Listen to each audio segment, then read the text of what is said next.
Hello friends, welcome to I exam B. I am Sushil Ragade, ex manager reserve bank of India. और मैंने काफ़ी सारे video देखे हैं यूट्यूब पे प्रिपरेशन के बारे में, लेकिन ऐसा वीडियो आपने कभी देखा नहीं होगा जिसमें कोई आपको बता रहा है कि यहाँ पे रट्टा मारना ज़रूरी है। कौन से एग्ज़ाम में? यूपीएससी के एग्ज़ाम में, स्टेट पीसीएस का एग्ज़ाम है, आरबीआई है, सेबी है, नाबार्ड है। मैं विथ एग्जाम्पल आपको यहाँ पे समझाऊंगा। और आप भी मुझे बताइए कि क्या रट्टा मारना ज़रूरी है। देखो, सिर्फ रट्टा मारना ये एक क्वालिटी है, इसके साथ अगर इंटेलिजेंस होगा तो हम क्या कहते हैं, सोने पे सुहागा। करेक्ट। क्योंकि जिसके पास इंटेलिजेंस है उसको ये भी पता होता है कि यार ये जो डेटा है मेरे पास, मैंने जो फैक्चुअल चीज़ें याद रखी है, इसका यूज़ डिस्क्रिप्टिव आंसर में कैसे करना है। अदरवाइज सिर्फ रट्टा मारने से नहीं होगा या सिर्फ इंटेलिजेंस से भी नहीं होगा, आपको दोनों का मिक्स करते आना चाहिए और आपको कनेक्ट दी डॉट्स करते आनी चाहिए। चलो यहाँ पे मैं आपको एक्चुअल क्वेश्चन दिखाऊंगा, ये सारे एग्जाम में आए हुए, और आपको क्या लगता है वो भी मुझे यहाँ पे बताना है। चलो यहाँ पे वीडियो स्टार्ट करते हैं। अभी देखो, आपको पता है मृणाल सर है ये यूपीएससी में, आपको पता है ये एक बहुत अथॉरिटी से बात करते हैं। यहाँ पे इन्होंने अभी रिसेंटली जो बजट आया है उसके ऊपर तो वीडियो बनाए हैं। अगर आप देखेंगे तो पहले वीडियो में नियर अबाउट 1.5 लाख लोगों ने देखा है। नेक्स्ट वीडियो में लोगों का इंटरेस्ट कम हो गया है, सिर्फ 25% लोग। ऐसे मैक्सिमम टाइम होता है क्योंकि लोग जो सिर्फ देखने वाले लोग हैं देख लेते, लेकिन ये जो होते हैं सीरियस स्टूडेंट्स होते हैं। सर ने क्या कहा है? रट्टा मारो जिंदाबाद। यानी कि ये जो फैक्ट्स है ये एग्ज़ाम में आते हैं।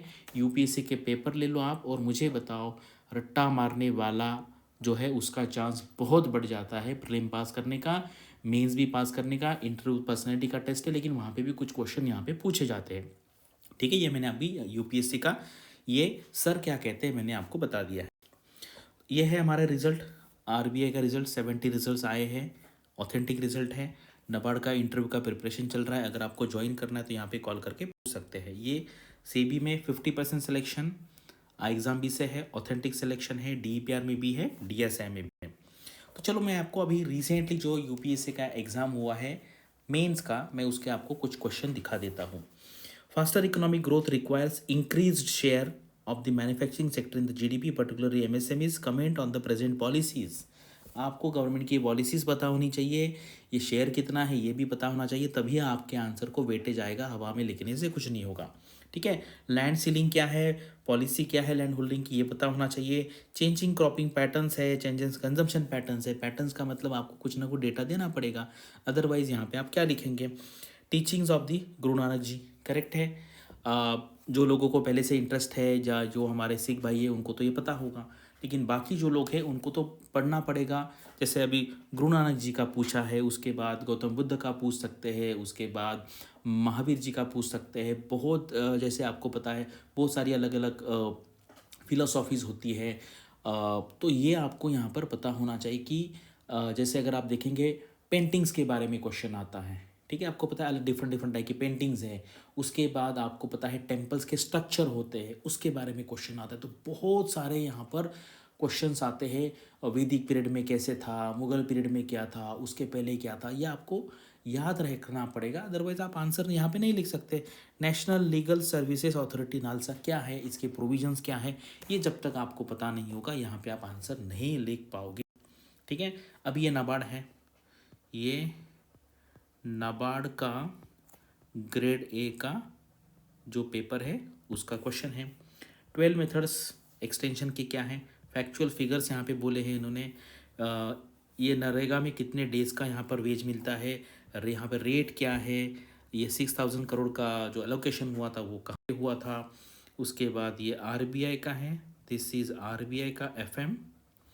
फाइनेंशियल इंक्लूजन का एक्सीडेंटल इंश्योरेंस का लिमिट कितना है, एज लिमिट क्या है, प्रीमियम की अमाउंट क्या है, मैक्सिमम सम गारंटीड कितनी है, कोरम कितना है यानी कि कितने नंबर के लोग होते हैं, चेयरमैन कौन है, ये कमेटी के बारे में है, नॉमिनेशन रिमिनेशन कितना है। यानी कि ये सारा डेटा आपको याद रखना पड़ेगा, तभी आप डिस्क्रिप्टिव टाइप के आंसर लिख पाओगे, तभी आप ऑब्जेक्टिव क्वेश्चन के आंसर फाइंड कर पाओगे। करेक्ट, अदरवाइज ये सिर्फ पढ़ने से नहीं होगा। ठीक है। मुझे लगता है कैट का ही एक ऐसा एग्ज़ाम होगा जहाँ पर आपका जो इंटेलिजेंस है, रियल इंटेलिजेंस, क्योंकि वहाँ पे इंग्लिश है, इंग्लिश जितना आपका अच्छा है, कॉम्प्रिहेंशन स्किल अच्छी आप लिखेंगे। वहाँ पे रीजनिंग है, वहाँ पे कोई फार्मूला नहीं है। मैथ्स में कुछ फार्मूले हो सकते हैं, लेकिन या आपने स्कूल में पढ़े हैं तो वहाँ पे ऐसा कोई रट्टा नहीं लगाना पड़ता है, 2-4 फार्मूले हो सकते हैं, ये रियल है। अदरवाइज आप आईआईटी का भी एग्ज़ाम देखेंगे, बहुत बहुत रट्टा लगाना पड़ता है, डिफरेंट डिफरेंट हज़ारों फॉर्मूले हैं, केमिस्ट्री में हज़ारों टेस्ट है, नीट के एग्ज़ाम में बायोलॉजी में है, बहुत सारे एग्ज़ाम है। जीमैट में इतना नहीं होता है, जीमैट प्रॉपर आपका इंटेलिजेंस का टेस्ट है, कैट भी वैसा ही है।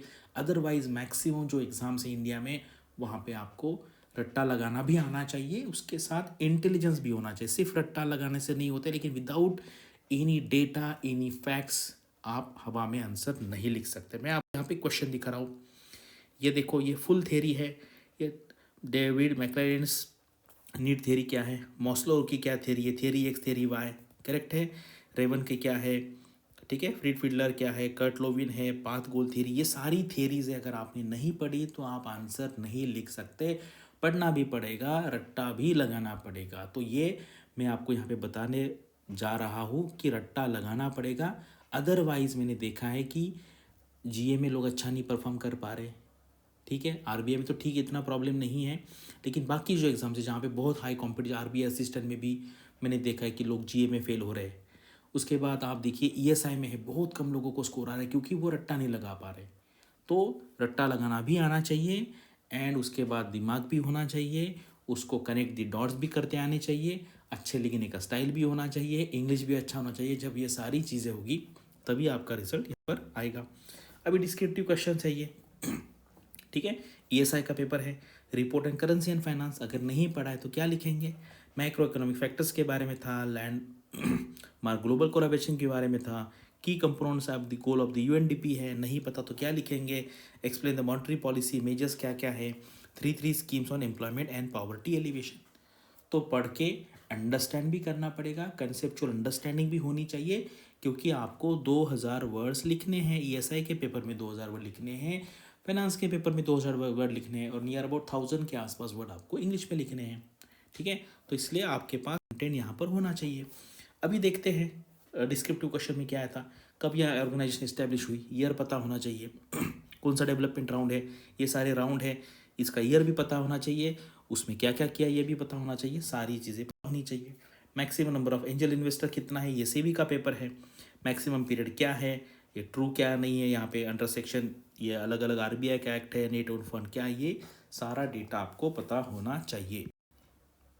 ये भी सेबी का ही क्वेश्चन पेपर है, ओपन एंडेड म्यूचुअल फंड है, टैक्स बेनिफिट क्या है, कौन से इसमें ये पता होना चाहिए, सिक्योरिटी यहाँ पर सिक्योरिटीज कॉन्ट्रैक्ट एक्ट है, ये भी सारी डेटा है, अप टू 10% है या 20% है, ऐसे बहुत सारी चीज़ें हैं जो समझ में भी आनी चाहिए और रट्टा भी आना चाहिए। एटलीस्ट सेबी के एग्जाम में डिस्क्रिप्टिव पैटर्न नहीं है तो ठीक है, अदरवाइज नाबार्ड में आपको लिखना पड़ेगा, आरबीआई में लिखना पड़ेगा, यूपीएससी एग्जाम में लिखना पड़ेगा, स्टेट पीसीएस के एग्जाम में भी लिखना पड़ेगा, कॉन्स्टिट्यूशन में कितने सारे आर्टिकल्स है, ज्योग्राफी में आपको पता है ये मिनरल कहाँ मिलता है, ये रिवर कहाँ है, वो डैम कहाँ है, ठीक है, हिमालयस में कौन सी पास है, और कौन से स्टेट में कौन सा क्रॉप आता है, कहाँ प्रोडक्शन ज़्यादा है, ठीक है, हिस्ट्री में तो कितनी सारी चीज़ें हैं आपको, कहाँ कौन सा वॉर कब हुआ, यहाँ पे कौन राजा था, सीक्वेंसेस कैसे थे, ये सारी चीज़ें पता होनी चाहिए। साइंस एंड टेक्नोलॉजी में है, इकोनॉमी में प्लानिंग कमीशन के बारे में है, ऐसी बहुत सारी चीज़ें यहाँ पर है जिसके बारे में आपको याद रखना पड़ेगा।